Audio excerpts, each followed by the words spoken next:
Welcome back to Invest Global. Today we'll be discussing Russia's oil market, the price caps that are coming here on February 5th, along with some profits traders have been able to make by remixing Russian crude oil and refining it in Singapore.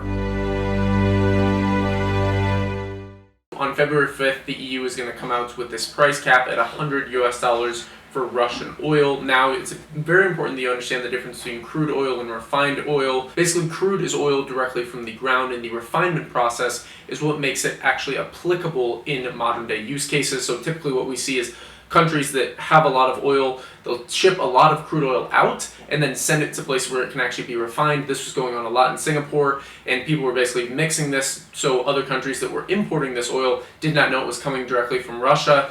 Very, very interesting to see this. A lot of different arbitrage plays people were playing in this market, especially in between Russia, the Gulf Coast countries, Singapore, Asia, and then shipping it to the EU. Very interesting to see there. A lot of issues when you impose sanctions on a country, and it kind of creates this situation where OPEC stepping in. You look at the EU, you look at the US, you look at kind of NATO countries, and again how the world is bifurcating a bit. In a recent video, I discussed how Iran and Russia were kind of implementing this idea on a common currency, similar to what we saw Brazil and Argentina do with a common currency, but Russia and Iran's would be kind of this gold-backed, or really gold-linked when it's backed in the cryptocurrency land. We've seen that have a lot of issues over the past because really nothing's backed, it's really just linked to the price, to be quite honest. So it would be backed to gold, this stable coin that they are going to issue, and really what it creates is a situation where you keep imposing sanctions, you keep putting these price caps on, and then it forces a lot of people to innovate how you can change things up in the market, creating profits for some and losses for others. But at the end of the day, this isn't really hurting Russia in the long term, in my opinion, because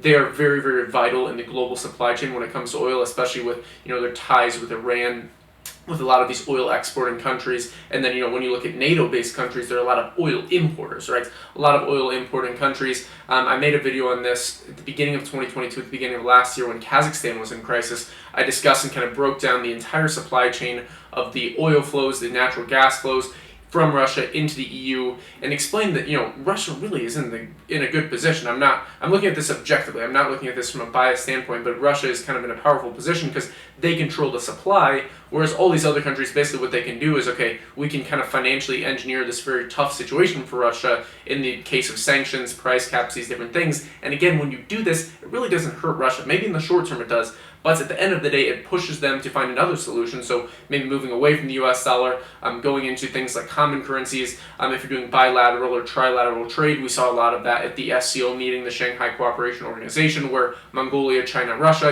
they formed a trilateral organization. There's a lot of different ties with Russia, Afghanistan, Russia, Iran. So a lot of different things going on here when it comes to the global oil markets. But really what you need to understand is this. What's coming on February 5th is this Russian oil price cap. Again, that will go in place on February 5th. And there's a lot of opportunity for a lot of people in the markets that are kind of remixing this oil. Not saying you should do this or be involved with it, but just this video is educational purposes. Found this very interesting. I might do a more in-depth video on this, but let me know your thoughts. What do you think will happen moving forward? I just personally think when you put sanctions, when you do these things on people, they'll find another way out. Especially with a country like Russia, they will find another way. They will partner up with others, and we'll move ahead in global trade. We'll kind of get things flowing again, especially through China's new Belt and Road Initiative. Russia can really take charge on this, supply a lot of these countries, increase trade flows, and potentially doing this outside of the US dollar, moving away from the petrodollar system. So it'll be interesting to see how all this plays out. Again, let me know what you think about all this in the comments. If you enjoyed it, like the video, subscribe to the channel, stay up to date, invest global, and until next time.